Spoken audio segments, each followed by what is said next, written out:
When the overcurrent relay senses fault current, it will operate irrespective of the direction of the current flow. Quite often we would like the relay to operate for current flow in one direction only. Let me show you why.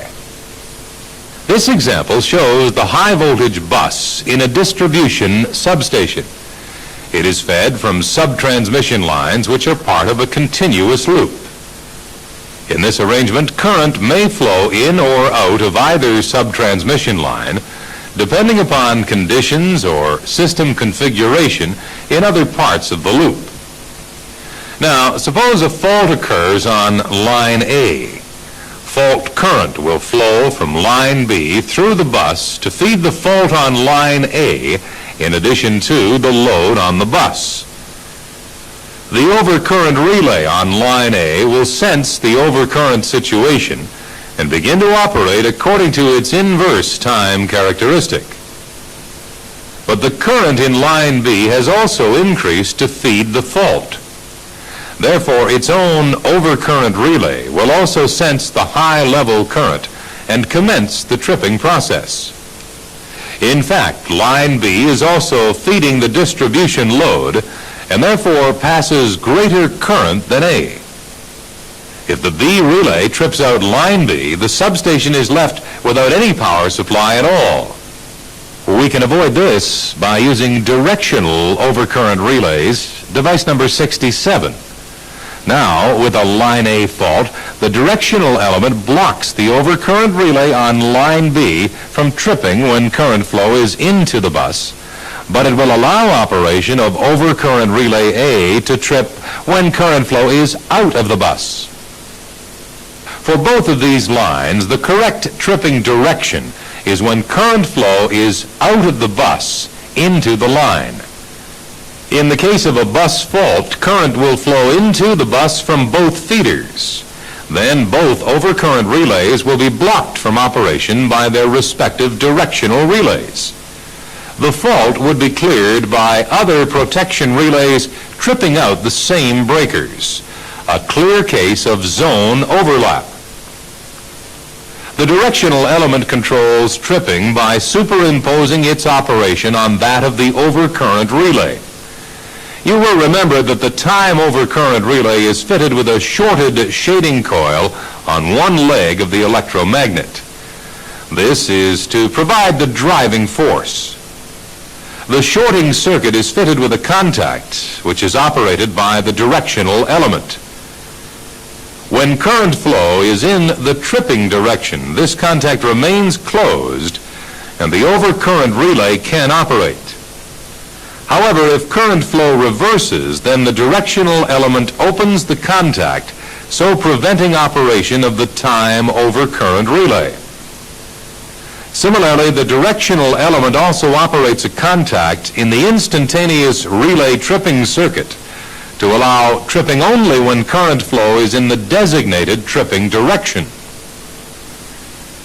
There are several different types of directional relay, but they all work on the principle of comparing the direction of current flow with some fixed reference, which may be voltage or current. To be more precise, it is usual to compare the phase angle of the current in relation to that of the reference. The important point is that the polarity of the reference quantity, be it voltage or current, must not change even under different fault conditions. For example, if current is used as the polarizing quantity, it can be obtained from a CT located in the grounded neutral of a Y-connected transformer.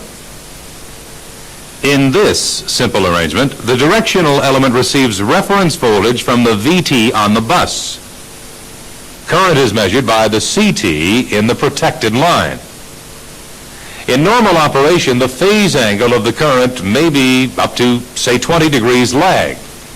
But if the direction of current flow reverses, then the phase angle will change by 180 degrees.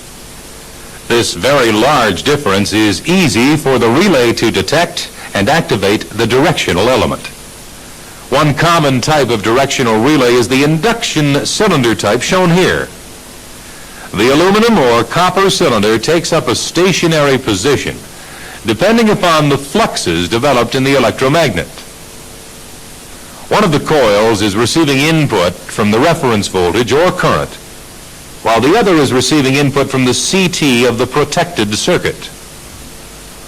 When current flow is in the selected non-tripping direction, the two fluxes set up the cylinder so that its contacts block operation. Now, if the flow of primary current reverses, then the aluminum cylinder will immediately take up a new position. Its contacts will now allow rotation of the time over current disk, and the relay can operate. It will also close the permissive contact in the instantaneous relay tripping circuit. This constitutes directional control of the overcurrent relay. Of course, there are various other methods for achieving the same result, but the concept is the same. When current flows in the tripping direction, the directional element allows the overcurrent relay to operate. When current flows in the opposite direction, that is the non-tripping direction, then the directional relay will prevent operation of the overcurrent relays, both time overcurrent and instantaneous.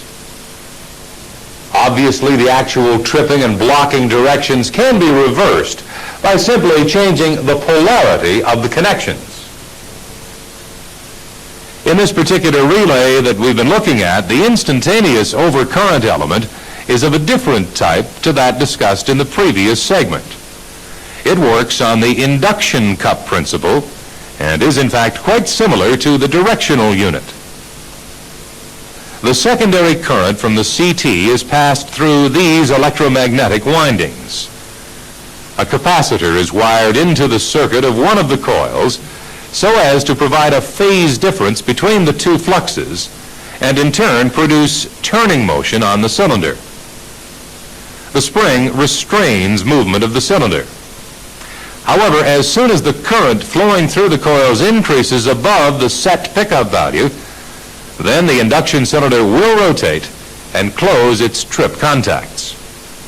In this unit, only a few millimeters of rotation are required so that the tripping times are extremely short, about 20 milliseconds.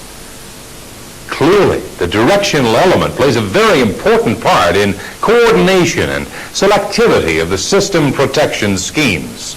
We'll be talking a lot more about application of these relays in future tapes. For now, time for a break. Please switch off the tape and review this material in your workbook.